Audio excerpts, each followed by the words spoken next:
No! God, please, no! No! No! No!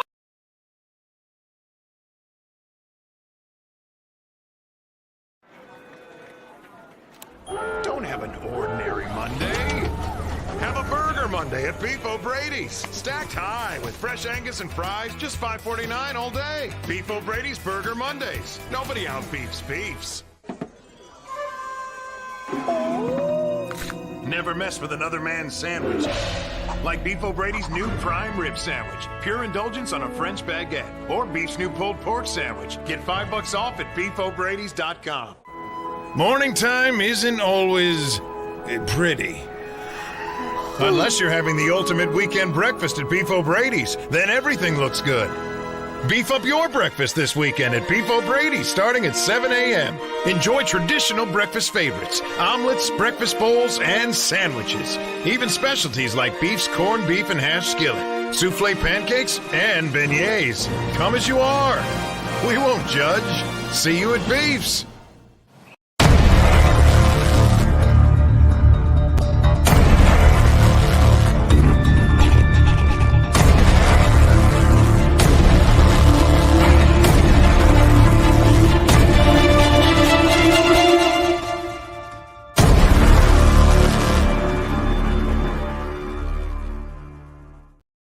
What's up, everyone, and welcome back to another session of Sports Talk 49 live and always exclusively on NSPN, iTunes, everywhere you can watch podcasts or hear podcasts. It's on all locations across the globe. I'm Blake Anthony. This is Sports Talk 49. Overreaction, the overreaction show. Just, or underreaction. Sometimes it's overreaction. Sometimes it's underreaction. Is it both? Could it be both? Who knows? But I'm here to just talk about a few things. One of them is above. Panthers clipped, records broken. No linebackers, no problem. Well, that's just what it is. Bucs beat Panthers on a skeleton crew defense, 21-18. Bucs again score under the average points, but you did get to almost to 22 and you won a game. Crazy how I said these things. You just get the league average. You tend to almost win games or be really close to win games when you score the average of points in the league. And the Bucs again, the defense with the skeleton crew held another team under the average points a game. So we keep talking about. See, it's funny when you talk about the defense because all you hear is them say they give up so much yards. Is the point? Is the way to win games getting yards or scoring points? Which one is it? Because of the yards, there's some paper champs out here if it's just yards. But unfortunately, it doesn't translate to the scoreboard. Unless they're getting yards and points, now it's a different conversation. If you're just getting yards and not points, what's the phrase? Bend but don't break. That's what they are. They bend but they don't break. Under the average points again. Turnovers in the game again. They're almost at like 20 turnovers. They got to be knocking on the door. I'll go through it again to see how many the defense has mustered up. They probably got more. They probably have more turnovers than the offense averages in points in this season. They probably are right knocking on the doors, probably. But I can point out stats if you choose to be ignorant. That's on you. The stats are there. So we're going to talk about FSU getting snubbed, and we're going to talk about Mike Evans breaking the record. And speaking of Mike Evans getting the record, let's just hear a quick interview that they had post-game for him. Hall of Famer! I just heard him call you a... It was an issue for both teams. He's a Hall of Famer! I just heard him call you a legend and a Hall of Famer. You just notched your 10th straight 1,000-yard receiving season. And with that, you are tied with Randy Moss for second most 1,000-yard receiving seasons, only behind Jerry Rice. You said you were chasing history. What does it feel like to hear that? It means a lot. I put my blood, sweat, and tears into this. I'm just trying to lead by example, and I've had a lot of great teammates along the way. I hope I can just keep the issue for. They said they're just an unselfish guy. Just wants to win, man. That's just pretty much it. Just wants to win. Never really been a diva. Yeah, he shows frustration when you don't get the ball. A lot of receivers do because it's a lot of running. That's why they get frustrated, and I get it. There's a difference between where you're not allowing it and Your quarterback's not getting the ball, much like Chris Godwin in this one. Speaking of it, let's talk about the stats here a little bit since I got it up. So we'll talk about Bryce Young, 15 for 31, 178, 0 touchdown passes, and 1 INT. Chuba Hubbard, of course, went off. They had no linebackers in the game. Big shout out to Ryan Neal playing down in the box, playing out of position. 25 carries for 104 yards. Baker, 14 for 29, 202 yards, touchdown, and an interception. Rashad White had another big day, 20 carries, 84 yards, and touchdown. Godwin, his only touch, one carry, 19 yards, and a touchdown. Jonathan Mingo led the Panthers 6 for 69. Evans led the Bucs for 7 receptions, 162 and 1 touchdown. And then this is the part that's alarming. He clearly shows. So I'm telling you that other players and teams are going to look at this. You don't look nobody else's way. 7 receptions, 162 yards, 23 average, and a touchdown, 175 long. And we'll talk about, that later as well. Mike Evans on his touchdown. But 12 targets, and then Rashad White, the back, always catching yards at the backfield. Now, here's the part that's alarming. 5 targets to Trey Palmer, 1 to Tompkins, 1 to Edmonds, and 3 to Godwin. So when you come out from under the center, you take a snap, you always are looking at Mike Evans, which isn't a bad thing, but it's not a good thing either. You got to figure out to spread the ball to everybody. Because sooner or later, the luck that Evans is going to run out. I mean, it has. You threw a pick throwing to him, and it's going to get you into trouble doing that. So you got to be able to spread the ball. Winfield had another big game, had a sack, interception in the game. I think he's like only a couple players have done that. Yaya continues to keep going. J.J. Russell, Ryan Neal, of course, big tackle for loss later on in the game. That's been pretty much it. Xavier Woods got a pick. Anton Winfield got a pick. There was nothing else really big in that as far as in that regards. But that's what you're looking at that game. Like I said, the targets and everything, it says everything. He's got to look at other places where you spread the ball. And we're going to, talking about the tape and all that type of thing later on. We'll talk about, where he's going with the ball and things like that. Because you got to be able to spread that ball, man. You got to be able to spread the ball around. You can't just go to one guy. There's the defense is going to shade that way. And other routes that you have open, you're going to get to them late. And you've seen that in these games where I've shown you guys clips and stuff. Like a lot of you fans, you get so butthurt when people try to show you things in football. It's not here to just rag on them a little bit. When it's the repeated mistakes, then I'm kind of ragging on you. But it's just things that you're missing because you do things that are comfortable for you. Like later on in the game that I showed a big critical third down at the end before the defense got the stop. You had double out routes on the side. You were in the near side to the left. You had Godwin. You had the far side. You had Evans on the other side. And he chose to go to the near side. And I'm starting to believe that his shoulder is an issue. I'm starting to think his shoulder is sore and he can't get certain throws. I have no other answers otherwise why he doesn't do that, why he makes only certain throws. He's already predetermined where he's going to go to the ball pre-snap. Again, I've shown that in plenty of videos. His head goes directly where he's going to the ball. There's no looking off the safeties. There's none of that. Straight to where he's going, and that's where he throws the ball.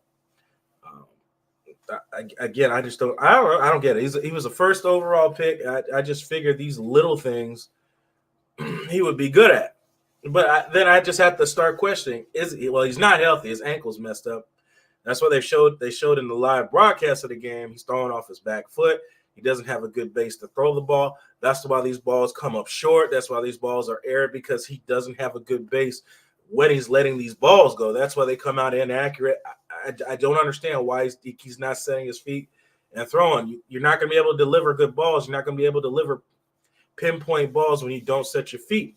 And I'll show you in a clip when he does set his feet and the good things happen when we get into film session, which we'll do here in a minute. it's just the little things, man, and it'll help. And I just hope that the remainder of the season, he will fix these little mistakes and move this offense, because I know fans, all around are you're getting pretty restless watching these same things over and over and over, and you don't really see much change happening. Granted, Rachaad White's getting better. He's pretty much the utility back now. You give him the ball in space, you hand it off to him, and under center, shotgun. They do need another back to spell. You do need some type of a two-back system here. I think they'll look at that in the offseason. That's one thing there. But he's been able to stay healthy all season. That's been the key thing to it, because, he gets injured. That's a whole nother conversation, about him being injured. What are they going to do? At back, Chase Edmonds, Keyshawn Vaughn's just, pretty much a healthy scratch. I just think Keyshawn Vaughn's pretty much fed up with this roster, falling by the wayside pretty much all season since he's been here. I don't know why, because he was a very good back at Vanderbilt. Played in the SEC. He's by far no slouch. I just don't know where the disconnect happens. Sorry, I'm just getting some stuff up for the clip that we're going to talk about when we look at some film here. I just don't know where the disconnect happens with him and his team, because he had very, very high promise to do a lot of things here, and he's the kind of pedigree to back that can do it. Like I said, I have no answers of where the disconnect is. I guess you'll have to hear it from him later on, probably when he leaves his team, to find out what exactly happened. That's why I like talking to these guys off air, interviews and things like that, because you hear different sides of the story. And so the different sides of the story, let's talk about Baker Mayfield and this great pass to Mike Evans, for a 75-yard catch, over 1,000-yard receivers, over 60-plus receptions in every season. Let's get the film session, baby. Woo!